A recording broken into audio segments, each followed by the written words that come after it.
Hello, ഇന്ന് നമുക്ക് ചക്ക കൊണ്ടുള്ള ഒരു റെസിപ്പി ആയാലോ? നാട്ടിലൊക്കെ ചക്കയുടെ സീസണൊക്കെ കഴിഞ്ഞല്ലേ. എനിക്ക് ഇന്നലെ കുറച്ച് ചക്ക കിട്ടിയിട്ടുണ്ട്.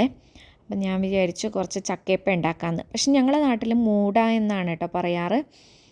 വാഴയിലയിലും നമ്മുടെ കുറുക്കട്ടി ഇല ഉണ്ടല്ലോ, എന്താ നിങ്ങളുടെ നാട്ടിൽ എന്താ പറയാമെന്ന് എനിക്കറിയില്ല കേട്ടോ.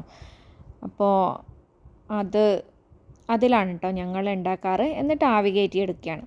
അപ്പോൾ ഞാൻ പച്ചരി 2 മണിക്കൂർ മുമ്പ് കുതിർത്ത് വെച്ചിട്ടുണ്ട്. അത് നന്നായി കഴുകിയതിന് ശേഷം വെള്ളം ഒന്ന് കളയാൻ വേണ്ടി സ്ട്രെയിനിലിട്ട് വെച്ചിട്ടുണ്ട്. അതൊന്ന് മിക്സിയുടെ ജാറിലേക്ക് ഇട്ട് ഒന്ന് പൊടിച്ചെടുക്കാം. വെള്ളം ഒന്നും ഒഴിക്കണ്ട, ഒന്ന് പൊടിച്ചെടുത്താൽ മതി കേട്ടോ.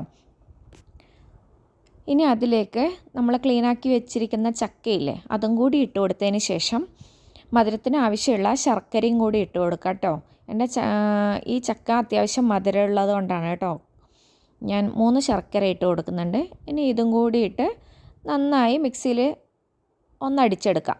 ഇനി ഈ പച്ചരി പൊടിച്ചതിലേക്ക് ഈ ചക്ക അരച്ചതും കുറച്ച് ഉപ്പും കൂടി ഇട്ടതിന് ശേഷം നന്നായി മിക്സ് ചെയ്തെടുക്കാം. ഇനി നമ്മൾ തേങ്ങാക്കൊത്തും കൂടിയിട്ട് ഒന്നും കൂടി മിക്സ് ചെയ്തതിന് ശേഷം ഇതാണ് കേട്ടോ ഞാൻ പറഞ്ഞ കുറുക്കട്ടിയില. അതിൽ ഇങ്ങനെ പൊതിഞ്ഞെടുക്കുന്നതാണ് ഞങ്ങളുടെ നാട്ടിലുള്ള മൂട. അപ്പം ഞാൻ ഇല 2-3 മാത്രം അനിയത്തി നാട്ടിൽ നിന്ന് കൊണ്ടുവന്നതാണ് കേട്ടോ. അപ്പം ഞാനൊരു പാത്രത്തിൽ എണ്ണ ഒഴിച്ച് അതിലേക്ക് ഒഴിച്ച് വെച്ചിട്ടുണ്ട്. ഇനി നമ്മൾ ഇഡ്ഡലി പാത്രത്തിൽ വെള്ളം ഒഴിച്ച് ഇഡ്ഡലി ആവി കയറ്റുന്ന പോലെ ഈ ഇലയിൽ പൊതിഞ്ഞ അപ്പവും നമ്മൾ പാത്രത്തിൽ ഒഴിച്ച് വെച്ചിരിക്കുന്ന അപ്പവും കൂടിയിട്ട് ഒന്ന് സ്റ്റീം ചെയ്തെടുത്തതാണ് കേട്ടോ. ഞാനൊരു 20 മിനിറ്റ് സ്റ്റീം ചെയ്തെടുത്തിട്ടുണ്ട്. നന്നായി വെന്ത് വന്നിട്ടുണ്ട് കേട്ടോ.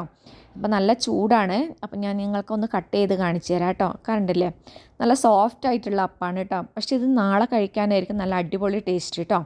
ഇങ്ങനെ കട്ട് ചെയ്ത് നമുക്ക് കേക്ക് പോലെയും കഴിക്കാവുന്നതാണ് വൈകുന്നേരം ചായക്കൊക്കെ. അപ്പോൾ അത്രയേ ഉള്ളൂ. വീഡിയോ ഇഷ്ടപ്പെട്ടാൽ ലൈക്ക് ചെയ്യുക, ഷെയർ ചെയ്യുക, സബ്സ്ക്രൈബ് ചെയ്യുക. താങ്ക്